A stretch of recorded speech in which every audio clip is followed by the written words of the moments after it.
The best club in the whole wide world, FC Barcelona, 7 points clear. Oh yeah, give us La Liga. Church don't close.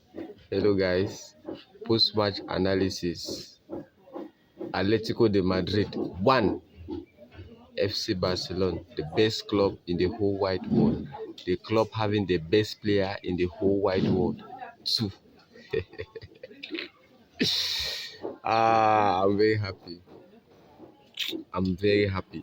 I was so stressed out. I was so stressed out. Like I was so stressed out while watching that match. Okay, I was so stressed out that I was like, please God, let's not lose point. Let's not let's take advantage of the fact that Real Madrid have lost points. Okay, and let's take this 7 point gap. And I'm happy our boys, okay, they did what they had to do. Firstly, we'll start with our lineup. The lineup was as expected. The only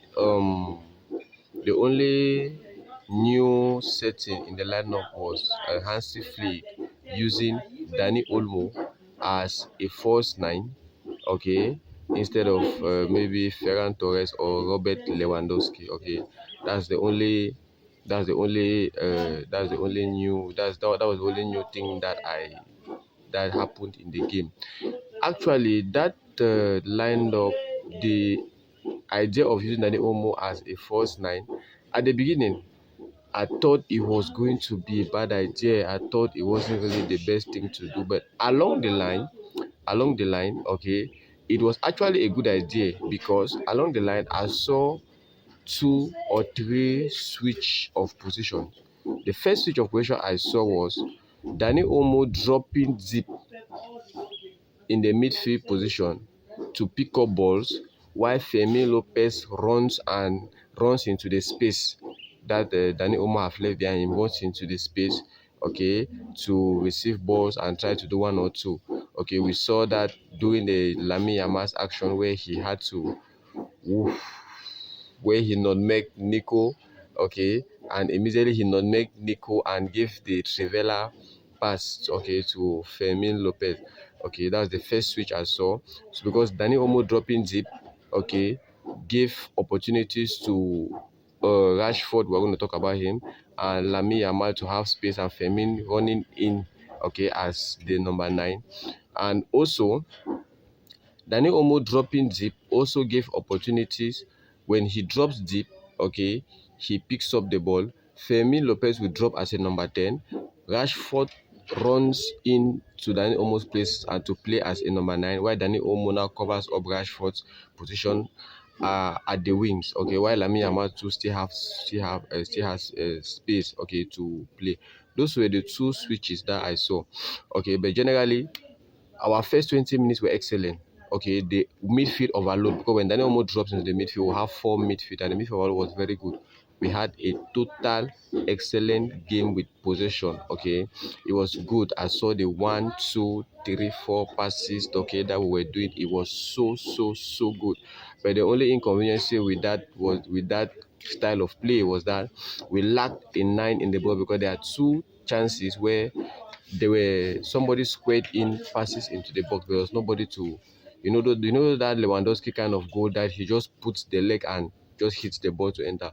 There are 2 situations that happen like that, and there was nobody in the box to square in the ball or to finish. That was the only disadvantage we had with that formation. But apart from that, midfield was good. Okay, also I had a problem with the fact that we're obviously going to feel Rafinha's absence. Rafinha's absence is really going to hurt us because our players are not pressing. Rafinha is the pressing engine of our team. When Rafinha is not there to press, it becomes very difficult. That's why you see that's even why you see we had to concede that first goal, because Lonoma had the ball, nobody was pressing him, so he had the time to was it Lenglet or Lonoma? Was Lenglet also? Okay, he had the time to give him that long cross, and Gerard Martin didn't even check who was actually behind him. Okay, so that's the disadvantage. That's the disadvantage we had with that formation. But everything being equal, excellent game. We start with our defenders, Kubasi and Gerard Martin. Perfect games. Okay, they played very, very well. Okay, they played very, very well. Right back position, we started with Araujo, who got injured. I hope it's not that bad. I really hope it's not that bad. I hope it's just fatigue and maybe it's just they're just avoiding things from getting bad. Okay, he tried, but they were attacking his side of the game. They were attacking his side of the game very well. He tried, but when Araujo went out and Eric Garcia took his position and Bernard came in, okay, the man marking that Koke was doing on Pedri dropped because we now had two good midfielders. Hence, we started controlling the midfield more. Okay, the midfield was a little bit more fluid and better. Okay, because when Eric Garcia was playing as the number six and Araujo was still in, Pedri was left alone. Koke was man marking him. Pedri was an offender in the midfield because Fermin il est à vocation offensive. He's more offensive. Okay, so Olmo had to at times drop deep to play with Pedri and and for the midfield, we're not dominating the midfield while Araujo was in the field. Okay, but when Araujo went out, we noticed that the coming in of Bernal, okay, made the midfield more fluid and very, very good.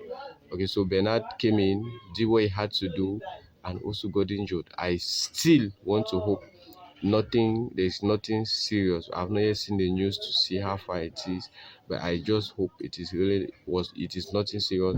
Pedri didn't have a very good game. Pedri have made us to be used to that top level. But I can also blame him because the absence of Rafinha is making Pedri is diminishing Pedri's quality because Rafinha is that player that is always in movement. Ok, il est toujours constamment en mouvement. So now Pedri not having somebody to give him those his passes, okay, somebody to run behind defenders makes Pedri to be an orphan. Okay, I just hope he's going to have a better game on Wednesday. But Pedri didn't have an excellent game. I will give him a 6/10 or so. Okay, now Fermin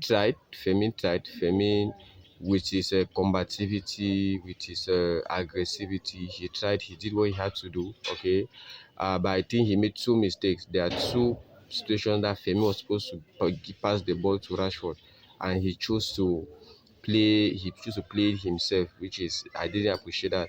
The first was still Lamine Yamal's pass. Lamine Yamal gave him a good pass, a good Trivela pass that he had to whip it on the goalkeeper. Muso that had a good game, man of the match.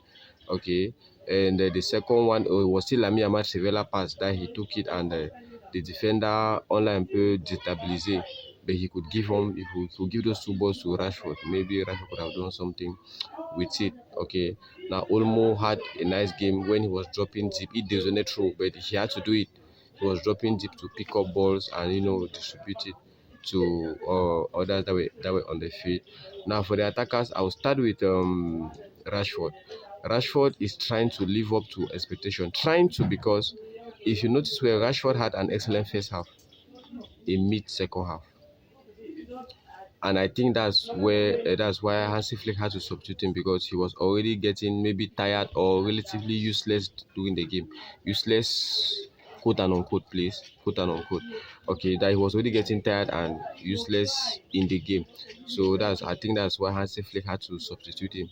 But he had a good game. Nice. I loved his initiative. His he prenait les risques. Okay, it's even due to his risk that he was taking that our equalizer came from. He did an excellent 1-2 with Danny Olmo, and I was scared. I was really scared when I saw him in front of the pole. I was doubting what was he going to do. Okay, luckily he scored. He scored. I hope he maintains the same level against Athletico de Madrid on Wednesday. Okay, and now we go to our golden boy. Excellent game. Lamine Yamal almost sent Nico to somewhere I don't want to call the name here. He had an excellent game. Okay, Lamine Yamal did everything with the ball. He did everything with the ball. Nico almost what Nico almost regretted why he decided to start that match and decided to play left back against Lamine Yamal. Lamine Yamal did everything he wanted with the ball. Okay, Lamine Yamal dominated Nico mentally. Okay, and he ended up with Nico picking up a red card. Okay, now personally for Nico's red card, I'll blame Diego Simeone. I'll blame him because Simeone knew very well after Nico that pass that I don't know, was it Eric Garcia that chipped the ball to Lamin, and Lamin was running and Nico caught the ball with the hand and they gave him a yellow card. Simeone was already supposed to understand that Nico is not okay mentally in that match. Allowing Nico against Lamine Yamal when Nico already has a yellow card was a very big risk to take. It was a very huge risk to take because Lamine Yamal already showed glimpses of domination over Nico mentally, psychologically, and even um, footballistically, if we can say that way. Okay, so Nico was supposed to have been substituted ever since after that yellow card. He was supposed to remove him and even put Ruggeri. I don't know why. Maybe he wanted to wait for halftime to come in to come before Nico was substituted. And okay, and the red card came. It's red card. That's a red card situation. Okay, either direct red or two yellow, whatever it is, it's a red card. You as a left back, you already have a yellow card. Why should you tackle a player like that, given that you already know that the player is normally going to run more than you? Okay, so it's a red card actually. So we now go to, he had a nice game, excellent game, but he spoiled his game towards the end. Towards the end he became very very selfish, and he was trying to score at all costs. I got very angry because we were not yet leading, we were still at 1-1. He was trying to score, he was trying to. I was not really happy with that. Luckily we ended up scoring. Okay, he became very selfish towards the end of the game, even though he had an excellent game. I was not really happy with that. Now Ferran Torres came in and we need a number 9. Ferran has gone back to default setting. Okay, Ferran has gone back to default setting. He had two clear chances to score. The first one, he whipped the ball and Musso removed it, but he could do better there. He could score that. And the second one, he stopped the ball and tried to, I don't know what he wanted to do there, and the goalkeeper picked up the ball also. And substitutions, Kunde came in, he did what he had to do. Okay, Balde did not come in. Okay, Balde did not come in, and Lewandowski came in and scored. Good, okay, timing, positioning. Okay, and that was good of him. That was good. Apart from scoring goals, he in a new player rien. And now we talk about Joao Cancelo that had an excellent game. I really regret not believing in Cancelo. Cancelo is a gem. Cancelo is an excellent player. Okay, I repeat, there is a video of life without Rafinha. How do we cope without Rafinha? Please, you guys should check it out. Okay, check it out. And there's even a point where I suggested Cancelo to be used as a winger.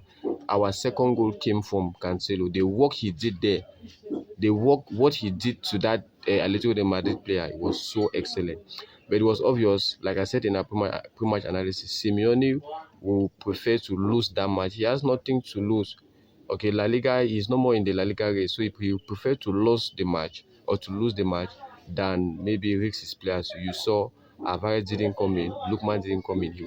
He preferred to lose the match than risk his players. But I believe on Wednesday is going to be a different match against Atletico de Madrid. All their players are going to be there, or at least 80% of the squad are going to be there, and they're going to have a better match compared to the one they had today against us. Okay, guys, we come to the end of our video. Okay, like, comment, and share. Tell me what you think. Okay, guys, see you in the next one.